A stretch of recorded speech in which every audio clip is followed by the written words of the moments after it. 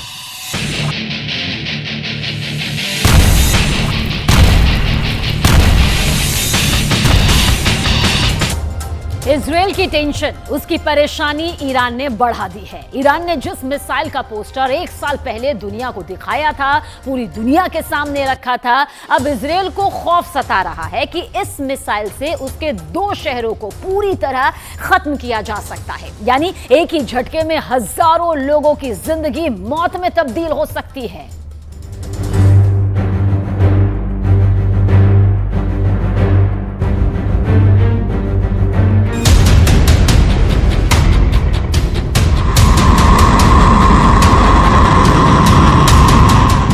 सन्नाटे को चीरती मिसाइल का शोर हुआ।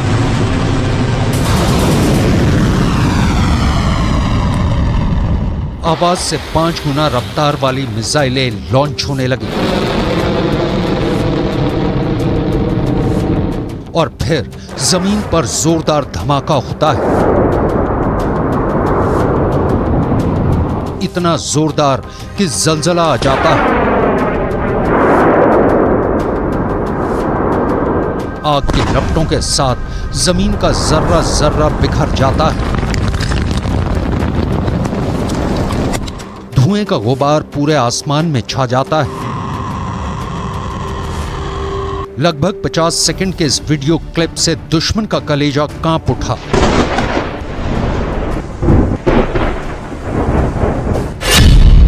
पहली मिसाइल,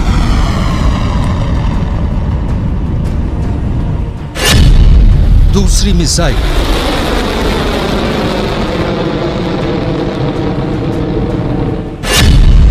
तीसरी मिसाइल, एक के बाद एक 3 मिसाइलें टारगेट पर छोड़ी जाती हैं और फिर तीनों अपने टारगेट पर कुछ इस तरह गिरती हैं।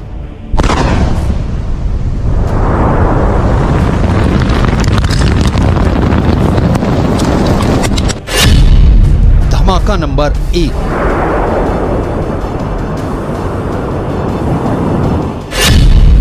धमाका नंबर 2,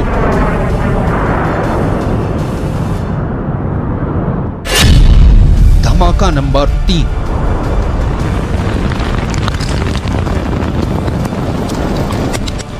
धमाका ईरान में किया गया, लेकिन इसकी आवाज तेल अवीव तक पहुंची। इस ब्लास्ट का शोर हजारों किलोमीटर दूर व्हाइट हाउस में भी सुना गया। इतना जोरदार धमाका था कि नेतन्याहू और बाइडेन का दिल बैठ गया।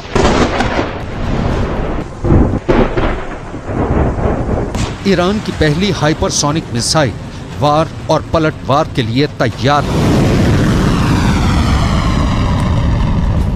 इस घातक हथियार की रेंज, इसकी रफ्तार, सब कुछ बहुत बड़ा सीक्रेट है जिसे ईरान अब दुनिया को बताना चाहता है। ईरान की ऐसी मिसाइल का पोस्टर 1 साल पहले छप गया था। तेहरान की सड़कों पर चप्पे चप्पे में पोस्टर लगाया गया। पोस्टर में मिसाइल की फोटो, साथ में टारगेट का नाम फारसी और हिब्रू में पोस्टर में लिखा था। 400 सेकंड में टारगेट तेल अवीव ध्वस्त। यह है ईरान की फतह 2 मिसाइल, रेंज 1.5 से 2000 किलोमीटर। यानी ईरान से इजराइल तक यह हमला करेगी और इसे रोकना नामुमकिन होगा।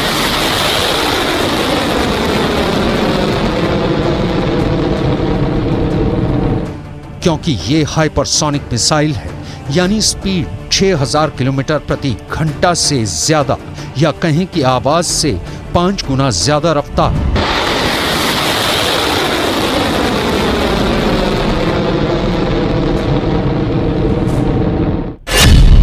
फतह का फारसी में मतलब होता है विजेता, और ईरान इसी नाम के जरिए नेतन्याहू को एक संदेश देना चाहता है।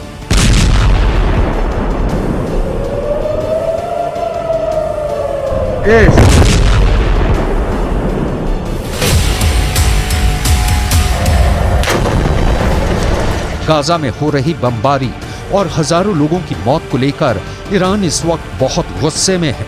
सबने सवाल पूछा कि मिसाइल है तो ईरान किस बात का इंतजार कर रहा है।